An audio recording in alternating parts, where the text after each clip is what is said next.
Hi, guys. Welcome to those who are just now finding us, and welcome back to those who are actually following us.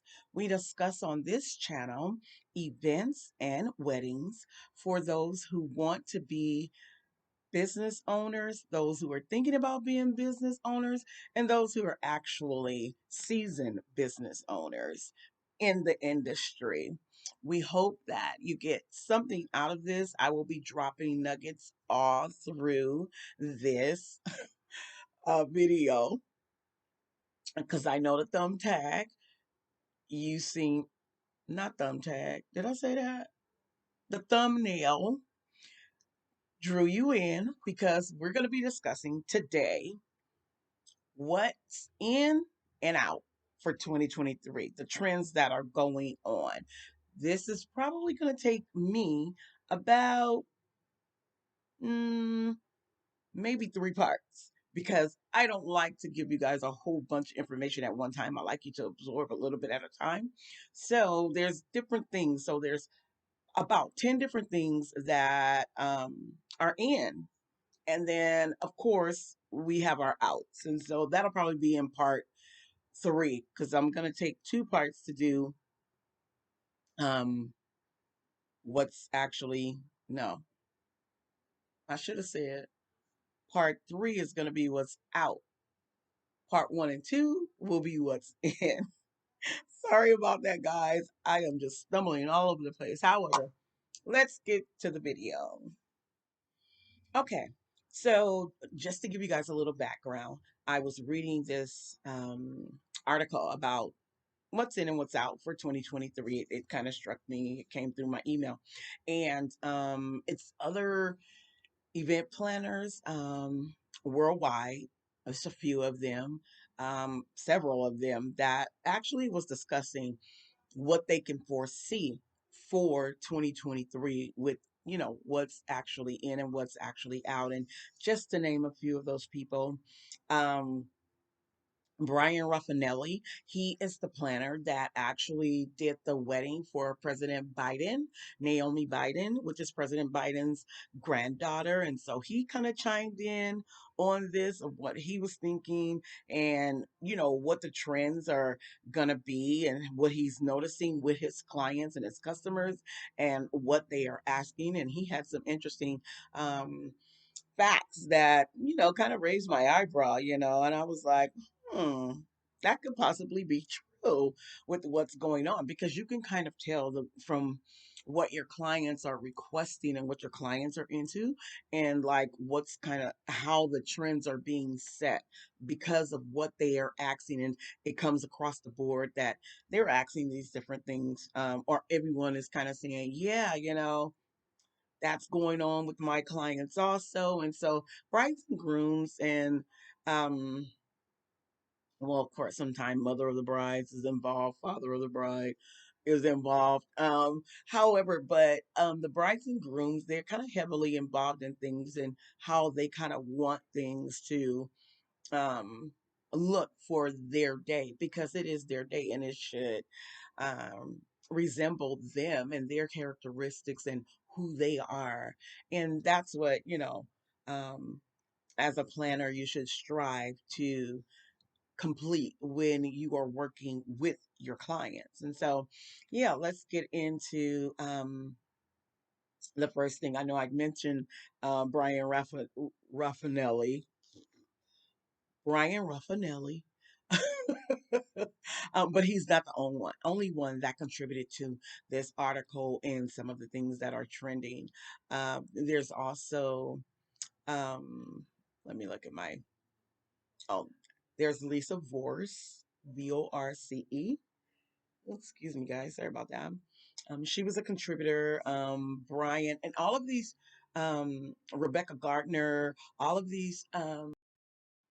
Okay, so the second thing that's in is wild welcome parties. When I was reading this reminded me of the people that do the destination weddings. Because when you do a destination wedding, normally your guests come in on a Friday, Saturday. is the actual event, but even to Sunday, it can be the whole full weekend. Some people consider these like mini little vacations for themselves and their guests. And so now what brides are doing is that they're having these, like as I stated, wow welcome parties where your guests come in on that Friday, and they're having like these different events set up for their guests to enjoy. And actually, it can be an icebreaker for your guests when they do these different, or when you have these different things planned for your guests. And so they're having such things like, say, if it was on the beach, you would do something like a soccer match between, it could be his family and her family. They have this little soccer match, and then after the soccer match is over, it's kind of paired up with like a DJ, barbecue lunch. It's just different things that they are doing and kind of pairing up. They mentioned about Napa, we have all of the Napa Valley there, all of the vineyards and different things. It's just even if it's something to educate your guests, where you can take these tours in there, or have it set up where you can take tours, and then you can have wine tasting for the adults, and then you can have something like grape picking for the children that may be there. But it's just something different to make sure that your guests kind of, because they're going to be spending the next 3 days with each other, and everyone doesn't really know everyone, but it's a good bonding time. To me, I think that's such a cool way to kind of like fuse the families together, and for them to get to know each other than, the bride and groom. Of course, all the focus be on the bride and groom, but still, there's aunties and uncles and cousins, and it's just a good way for everyone to bond. So, the next thing I truly, truly love, because one of my favorite people um, is like the master at making dramatic ceilings. And that is what is in. I have seen some gorgeous, gorgeous um, ceilings, and my favorite person is Preston Bailey, and he's the master at creating these floral type of ceilings that are just they're breathtaking. And that's in, guys. That's in. So when you get those clients that really want, something dramatic, something over the top, something outside the box, dramatic ceilings are in. Which leads me to my next one that I also love. I mean, actually, the next two I also love. So, what's in now is over the top cakes and cake toppers. I love an over the top cake. I love cakes that's hanging from the ceiling. It's gorgeous, and those are in. I mean, the article actually mentioned about this one cake. Um, uh, it was actually designed to look like the mother of the bride's dress. It was an Oscar de la Renta dress, guys.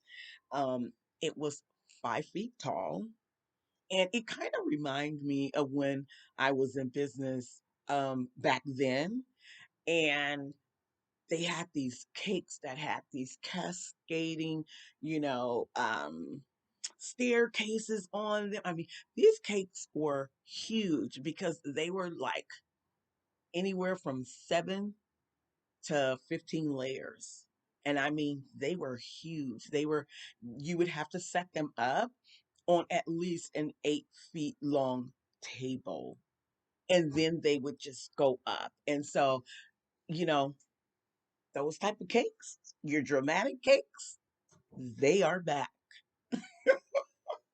So when your client is looking for something, that's what you can actually suggest to them.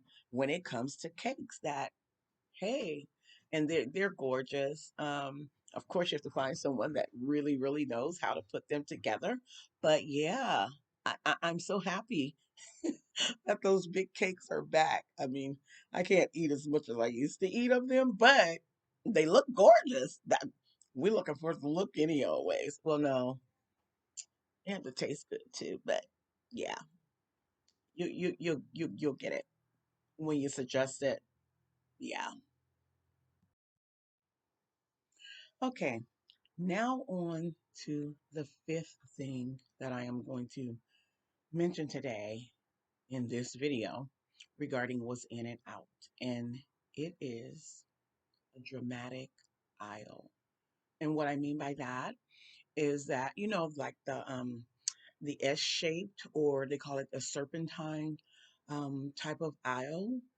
That's what I'm referring to when it's talking about a dramatic aisle, which I love the way aisles are. I do believe that aisles kind of set the tone for elegance, and um, they just do. And the grander, the longer they are, even the better. Um, when you create this type of aisle, it can also be used for. I was watching, I don't know, I was watching Shawnee and Keon's wedding, and it was this whole little task she had to figure out of who was going to walk her down the aisle. And she has her sons, and they were feuding about which one of them was going to be walking her down the aisle. But when you have aisles such as this, that kind of take care of that problem for you when you set that up for your bride to walk down. And so it kind of, like I said, it get rid of different issues when it happens. Sometimes a bride may have two dads, and she wants to honor both of them, and she don't want them to feel like as if she has to choose, one or the other. And so with these type of dramatic aisles that brides are now into, it kind of resolves some different things for you when you use them. And brides now, they are opting to actually walk down the aisle by themselves, and then meet up with, if their mom is walking them down or if their dad is walking down, both could be walking them down. And they want to take that moment just for themselves, to kind of have the spotlight just on them personally. And then like halfway through, that's when they meet with either, whomever it is that's going to walk them down. Like I said, it can be your mother, it can be your father, or it could be your mother and your father, or it can be both, if you have two sons, whatever it may be. When you are focused on doing this dramatic, or incorporating that type of aisle for the bride to walk down, yeah, you can get rid of, or when you come up with those issues, or um, the bride mentions it to you as the planner, you already know in your mind, okay, then we need to figure out how we're going to make this dramatic aisle, which then allows all of her wishes to come true once you incorporate that dramatic aisle. Just to revamp, just to go over, to summarize it. So the first thing was the midday ceremonies is what's in. The second was the wild welcome parties for that destination bride that wants to just get away and do it that way. The third thing was dramatic ceilings. Can't forget those. Love, love, love dramatic ceilings. Flowers. Um, it's so many different things you can do when it comes to the ceilings. We started off with the draping, but flower. You can incorporate flowers. It's just so much you can do when it comes to the dramatic selling. And then, of course, we have our over the top cakes and cake toppers, which are back in. Yeah. And then, of course, we are ending with our dramatic owls. So, hope something um, helped you out along when you're helping plan or coordinate or design an event or a wedding. It just doesn't have to be for weddings. This can also work for just different events, birthday parties and whatever else maybe you may be designing or you may be booked to actually do. So yeah, hit the subscribe button if you have not subscribed. I don't know what's taking you so long. We want to get up to at least 100 subscribers for 2023. My that's a part of my brain freeze, guys. It's on the tip of my tongue because I can see it visually. I'll come up with it. But if you haven't subscribed yet, um, share this with others. Sometimes this information, sometimes brides, because you have DIY brides that